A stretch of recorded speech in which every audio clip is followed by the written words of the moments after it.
တယ်မှာကိုကာကိုလာတောက်နေတော့ဘိုးတပုံကြဘာဘုံမှလည်းမသိဘုံပေါ်မှာရေးထားတာက you are invited ဆိုတော့ကြည့်လိုက်တော့မှ SNS ဘာမှဖြစ်ဆိုတော့ SNS ဘာမှကျွန်တော်ကိုပို့တိုင်းမတူတဲ့ concept တွေတစ်မျိုးပြီးတစ်မျိုးလာတယ်အခုဒီတစ်ခါရောဘာဖြစ်မလဲ box ပေါ်မှာရေးထားတာက09ဆို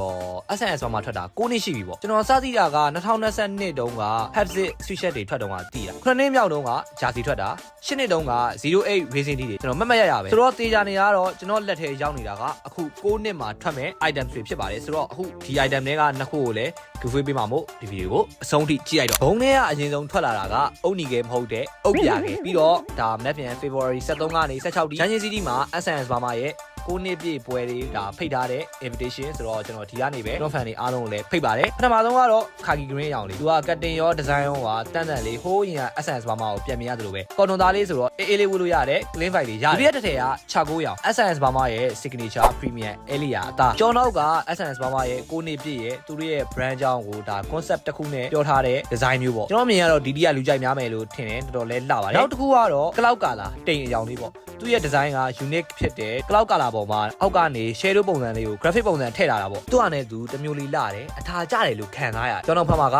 09ဆိုပြီးတော့9နှစ်ပြည့်အကြောင်းရေးထားတယ်နောက်တစ်ယောက်က faded denim ဒီကောင်လေးကလည်း300 GSM နဲ့ 100% cottonအယောင်လေးကလည်း denim ဆိုတော့ကိုယ့်ရဲ့အသားကိုလင်းသွားတာပေါ့ so like that's fire in a way နောက်ဆုံးတော့လာပြီတကယ်လားတဲ့ဒီအရှိက logo အနောက်က logo ထက်အဓိကဘေးက design ကပိုဆန်းတယ်အခုံးတစ်ချောင်းမှာလည်းဒီလိုမျိုး line တွေပါတန်တန်လေးဝေးလို့ရတဲ့ tee ဆိုရင်လည်းမမားဘူးဒီကောင်ကမျက်စိရှုပ်တယ်ထင်ရပေမဲ့မျက်စိမရှုပ်ဘူးတကယ်လားဆိုတော့ဒီ tee တွေကနှစ်ထည်ကိုကျွန်တော် giveaway ပေးမယ်ဒီဗီဒီယိုမှာမှန်နေတာမှန်သွားပြီးတော့မနက်ဖြန်23ရက်နေ့ကနေ16ရက်နေ့ထိ Junction City မှာ SNS ဘာမှရဲ့9နှစ်ပြည့် Square Anniversary ပွဲရှိတယ်ဆိုတော့အပွဲမှာတွေ့ကြမယ် items အသစ်တွေ drops အသစ်တွေလည်းအများကြီးလာမှာမလို့အကုန်လုံးဖိတ်ခေါ်တယ်တက်တာ